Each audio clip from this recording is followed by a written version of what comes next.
So as regards to the M codes, right, miscellaneous functions, these are all, just to give you an example. Okay, so how do you control all of that with the help of these codes? So because these are standard functions that would be required, right? So they made a standard code for it, all of these: program stop, end of program, that you're specifying. That what's the difference?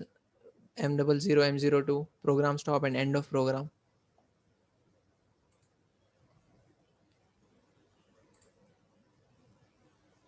You see, this is to stop the program and then continue, okay, again.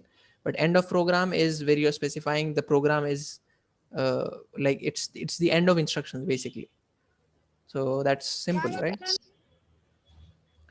And then spindle start, forward clockwise or counterclockwise, two different for that. So clamping, unclamping, right? All these are standard functions that you require: coolant on and off, tool change, spindle stop, etc., right? So that was about your NC. No doubts in that NC part, right?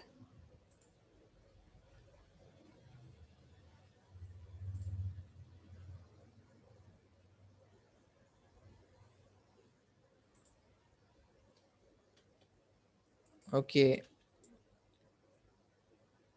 Automated assembly systems. Okay, so you have this topic coming up again in the next unit, but when it comes to flexible automation, how you are achieving it is what we'll see. So assembly involves the joining together of two or more separate parts. We know, right, what's an assembly? Joining together of two or more separate parts to form new entity, which may be assembly or subassembly, right? We know the difference, right? A subassembly is part of another assembly, another main assembly, you can say. So basically, it's the joining together. Assembly, automated assembly refers to the use of mechanized and automated devices to perform the various functions in an assembly line or cell. So you're using mechanized and automated devices. That's why we are calling it automated assembly, right? To perform various functions in an assembly line or cell. Automated assembly systems form a sequence of automated operations to combine multiple components into a single entity, which can be a final product or subassembly. So it's a sequence, right? And the sequence is important. How are you going to achieve that? So based out of the functionality of components, you'll decide which, if we take this to be first and then the next component later on, what will happen. So some logic would be there. So even the sequence is important. Automated assembly technology should be considered when the following condition exists. Okay, when there is high product demand, right? Because we saw that when we are going for mass production, you generally consider automation, right? That's one major consideration, major factor. So when there is high product demand, same goes for assembly, automated assembly, right? Stable product design. So as I said, if the product design is changing, or the product, uh, even your design features basically, right? If they are not stable, then you'll have to make adjustments again to the assembly, and that will be very difficult once you have set up all of that, especially when it comes to rigid automation, right? So, and assembly consists of no more than a limited number of components. So when there are more components, then you'll consider whether should we go for manual assembly only, because there are many places in the industry that you will not go for automated assembly, because it becomes very difficult for machines to understand what is happening or how to do it, and humans are more flexible, as we know. So it depends. Product is designed for automated assembly. When you have uh, you see, when we have the concept of design for manufacturing, similarly we have it for design for assembly. So you consider, even in the design phase, you're considering how we are going to assemble this. So that's concurrent engineering, right? You're simultaneously thinking about all the other phases that are to come. So you have designed the product for automated assembly or not. So that will be major aspect when you're going for automated assembly technology. Okay, what are the assembly operations? Just to give you an idea, you have as for joining, welding, brazing and soldering, right, adhesive bonding, these are all joining processes, right? So welding comes under permanent type of joining, brazing and soldering same thing, adhesive bonding also some kind of, you can say, permanent. So mechanical assembly, threaded fasteners, right, temporary fastening, bolts and nuts, screws, etc., rivets, interference fits, right, we saw the different types of fits. So all of that also comes under assembly. When you're assembling them, you have to consider the type of fits also. Rivets, a semi permanent type of uh, joining process, right? So you see the two, just to give you an idea, a rotary configuration would look something like this. So you have all these machines set up which will do individual assembly operation. Okay, one will take either they will be adding different components also, okay, to that component, to our initial component, or it could be that okay, parts come in from here, isn't it, fixture to look at the parts, and then it goes through all of these. So because you are having it a rotary table, that's why we're calling it a rotary configuration, right? So you see processing automation, so it could be a processing machine, it could be an assembly machine. I just gave you the example.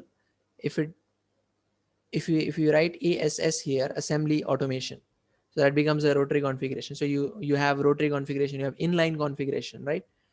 Like you have it inline, each machine adding its own part or doing its own job when it comes to assembly, right? So that's a rotary configuration, and you have the as example here how that will look like. Okay, the different operation that this will perform. So it could be even not just the addition of parts, it could be like you are trying to uh, fix it, like for example one component was added, okay, by the first machine, for example this one, okay, to a base component a small component was added, and this next machine will try to fix that. Okay, it will try to press it so that it fixes in place like that. So that's the example of a rotary configuration. Okay,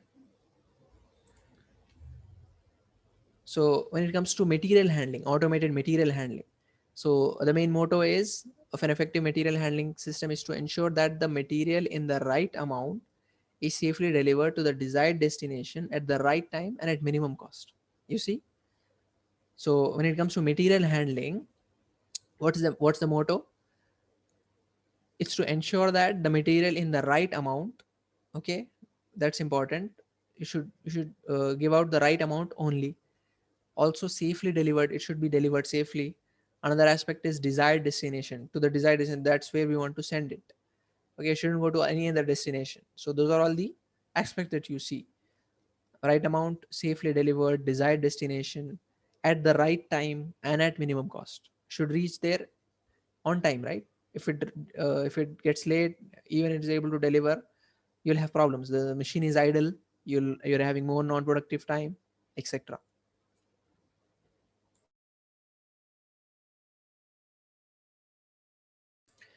Okay, and at minimum cost also. So you're trying to optimize even the cost aspects, right? So all these are aspects of or you can say the main mottos of an effective material handling system. It is an integral part of any manufacturing activity. So you see, I'll give you the example how important this is, material handling. What part of the manufacturing activity does it consume? Okay, so for now we can say it's an integral part of any manufacturing activity. So you have to take the material from one machine to other, right, from one cell to other, from one department to the other.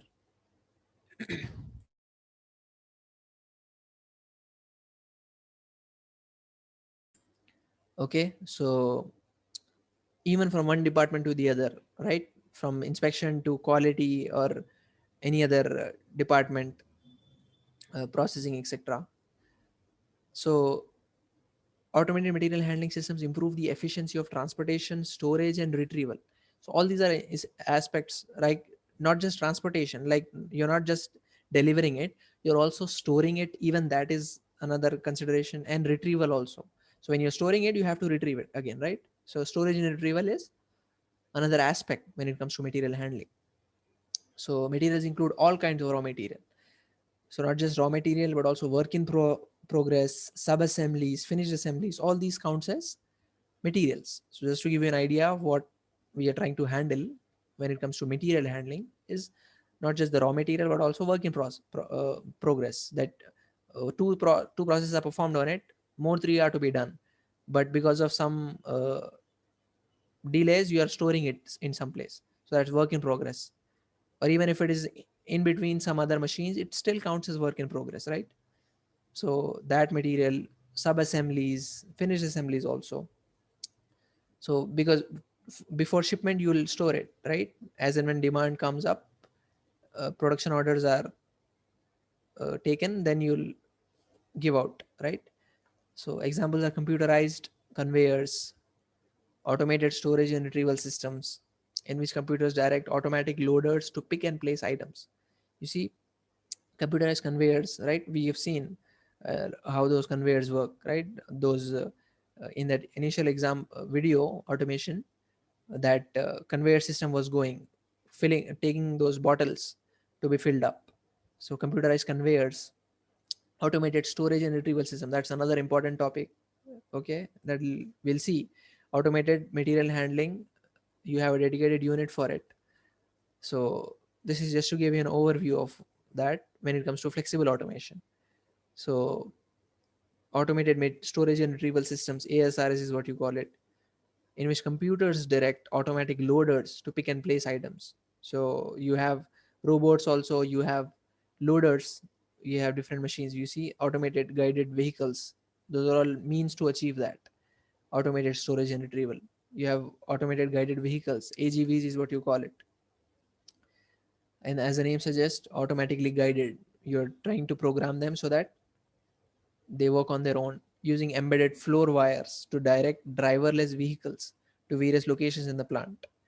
So they are driverless basically. They'll drive on their own. You're trying to program them, and you'll specify, like for example, you'll paint in the factory, and these vehicles will follow that paint line. That could be one way to do it, right?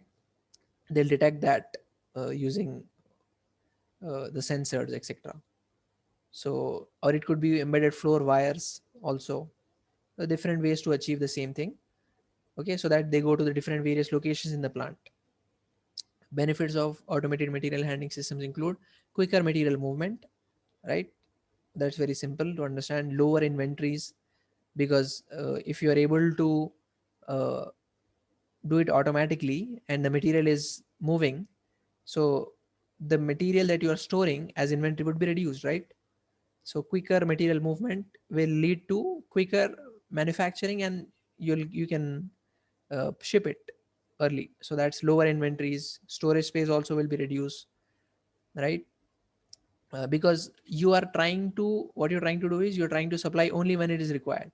You're taking it from the storage system, you're supplying it to the machine, right? So the storage space required will be less. As and when required, you'll produce it, right? So you'll not store more, right? Storage space, reduce product damage, right? And higher product labor productivity. Product damage in the sense, because you are doing it automatically, less chances of mishandling, etc. That's what you mean by that. And higher labor productivity also. So you're trying to maximize the productivity, right? Taking maximum use out of the resources that you have, right? Material handling functions, what are the different handling functions? In most manufacturing systems that process or assemble discrete parts and products, the following material handling functions must be provided. So what all does it contain? Material handling, what do we mean by that? So loading work units, that's we know, loading of work units at each station, you have to load it. Positioning of the work units also, that you have to position it. The robots, if for example have, they'll take the loading work units and they'll position it in that place. So those are all functions of a material handling system. Unloading also, unloading of work units at each station, transporting work units between the station. That's what we know. That's what we visualize when we hear of material handling. And temporary storage of work units. Even the storage also is another aspect of material handling, right? So you see, I told you, just to give you an idea of the time spent in material handling. You see, of all the time in the factory that the product, of all the time that the product spends in the factory, only 5% of the time the product is on the machine. Okay, the remaining 95%, it's either moving or waiting in line for the machine, for it to go to the machine. So you see how important this material handling domain is when it comes to manufacturing facilities. 95% of the time the component is just moving and waiting, and only 5% it is on the machine, right? And of that 5%, only 30% of the time is spent on cutting or whatever is it that we are performing, assembly, etc. Rest all, it is either loading, okay, either being loaded or positioned, positioning time, gauging time, etc. I told you, right? Setup time is another important aspect. It will consume much of the manufacturing time. So of that 5%, also 30% is being utilized for cutting. Only 70%, I mean, only 30% is utilized for cutting, and 70% is either being loaded or positioned or gauged, etc. So that's to give you the idea of how much time the material handling is uh, considering. So we have to how important is it that we material handle it better. Okay, the types of material handling equipment you see: industrial trucks, hand trucks, okay, two wheel, four wheel, hand lift, forklift, we know of this, right?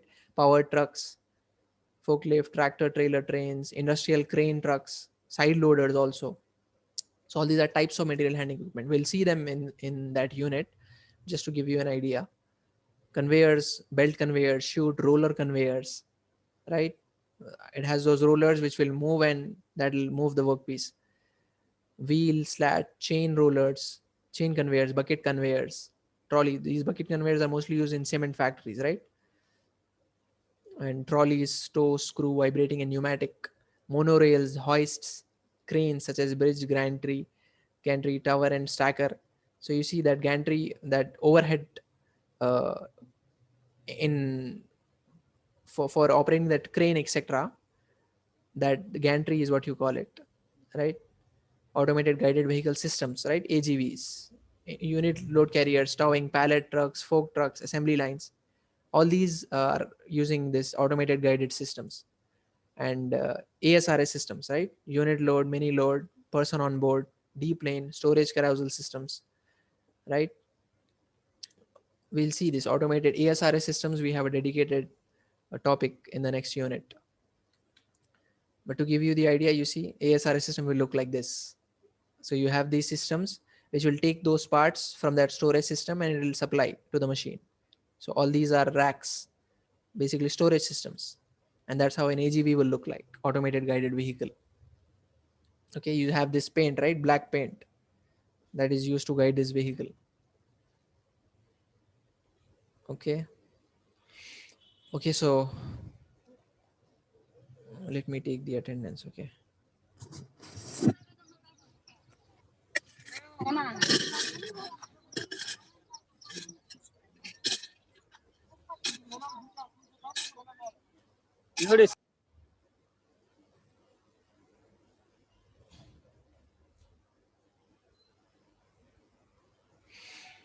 Okay, then no doubts, right?